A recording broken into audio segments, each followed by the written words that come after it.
jou daaglikse CLF inspirasie. Jesus word gedoop. Daar was ook 'n stem uit die hemel wat gesê het, dit is my geliefde seun, oor hom verheug ek my. Matteus 3 vers 17. In ons vorige stukkie het ons gelees dat Johannes die Doper mense wat hul sondes bely het, in die Jordaanrivier gedoop het. Ook Jesus het na hom toe gegaan om gedoop te word. Jesus was sonder sonde en hoef eintlik nie gedoop te word nie. Johannes het ook so gedink en gesê dat Jesus eintlik vir hom moes doop, maar Jesus het daarop aangedring dat Johannes hom moes doop, want dit was die wil van God.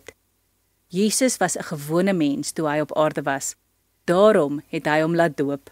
Die doop in ons lewens vandag is ook baie belangrik. Wanneer ons kinders laat doop, neem God hulle aan as sy kinders. Daarmee neem ons dan 'n groot verantwoordelikheid om hulle vir God groot te maak. Vra maar net elke dag vir die Here, hoe om jou kinders na hom toe te lei. Kom ons bid saam. Hemelse Vader, dankie dat ek gedoop is en dat ek nou u kind is. Amen.